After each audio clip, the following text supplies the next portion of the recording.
quê TV. Hôm nay mình làm trứng cút chiên xù nha các bạn. Giờ mình có cơm nguội nha các bạn. Cơm nguội, trứng cút mình lọc sẵn, đường, hạt nêm, cái này hành lá, cái này bột chiên xù với một quả trứng nha các bạn. Mình đập quả trứng mình bỏ vô đây nha các bạn, bỏ vô cơm này các bạn. Giờ mình bỏ hành lá vô luôn các bạn.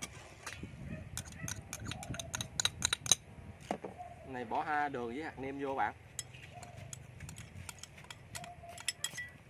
Mình trộn lên các bạn, trộn đều lên cho nó thấm các bạn.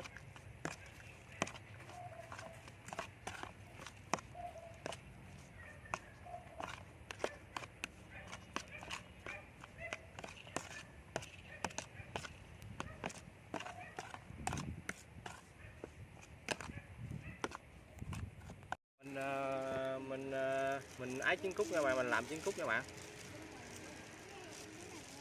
Mình làm mỏng mỏng, mình bóp cứng lại các bạn.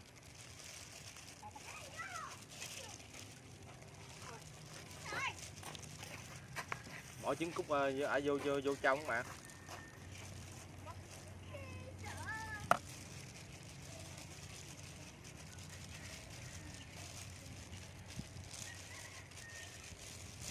Mình bỏ vô rồi mình lăn qua bột chiên xù các bạn.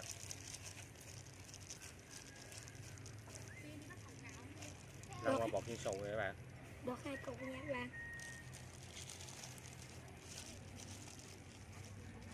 Mình chắc mỏng mỏng ra, mình làm nó mỏng mỏng các bạn. Mình bỏ trứng cút vô các bạn.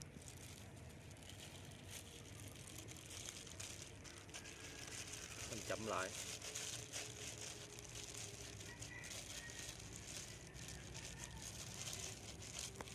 Bỏ dầu vô nha các bạn. Nó nóng rồi nha các bạn. Bây giờ mình bỏ dầu. Cái hồi mình chiên trứng cút chiên nha các bạn.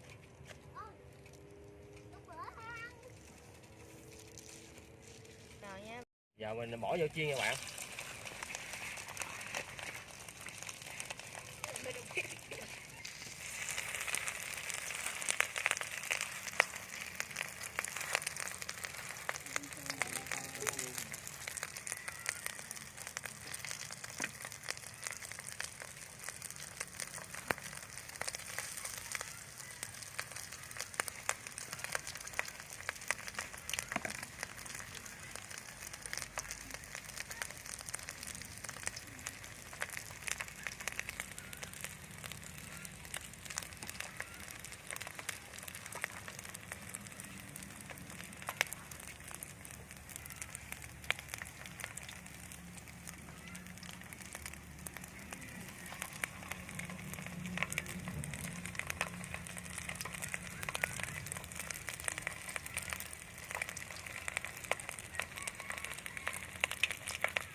Chiên xù các bạn.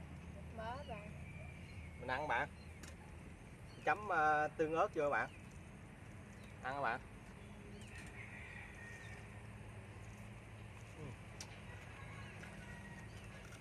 Ngon nha mà.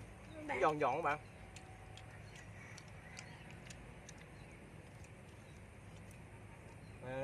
Tương cà không? Tương ớt nè, ai ăn cà không ăn tương cà không? Ăn tương ớt. Con chấm tương cà. Chấm tương ớt nha các bạn. Nó giòn giòn nha các bạn. Trứng cút nữa nè. Cút với canh nha các bạn.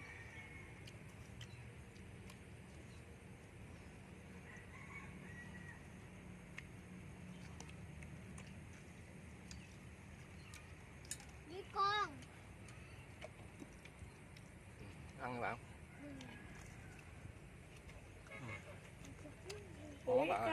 Ủi cơm ngồi chiên lên ngon lắm nha các bạn.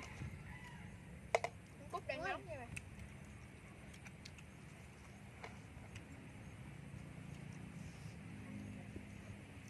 Trồng nóng còn nóng lắm mà.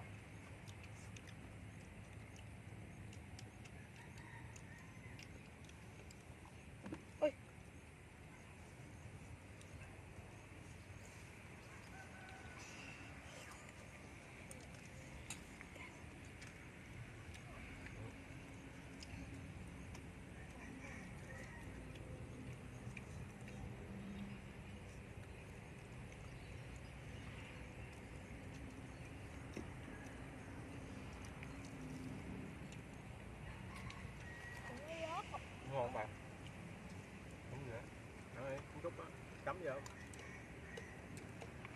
Có gì đâu? Không bấm Rớt rồi. cái con người mà. Không ơi, cắm vô ăn. Nóng á. Chấm ăn ấy trước đi. Chấm này nè.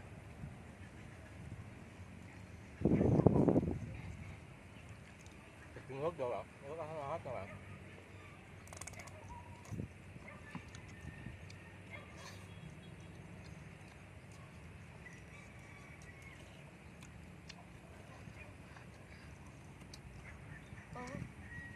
Quá ngon các bạn. Đấy. Nóng hả? Mới vừa chiên xong cho nên hơi nóng nha bạn.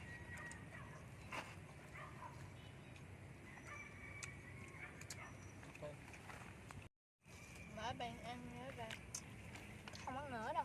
Ngon đó bạn. No quá bạn ơi. Mình Mấy ăn nhiều cũng khát nước nha bạn. Nghe mùi hành nữa rồi. Thôi mình ăn cục nha bạn. Những Cái ăn này đó cũng nha hay bạn. đó. May nè, tao nè. Tao cho mày ăn cái này. Kỹ bí cái này cũng tao nè, cho hay đi. mình kết thúc video tại đây các bạn thấy video này hay các bạn cho mình một like và nhớ đăng ký kênh Tí Miền Quê TV các bạn ạ. Bye bye bạn.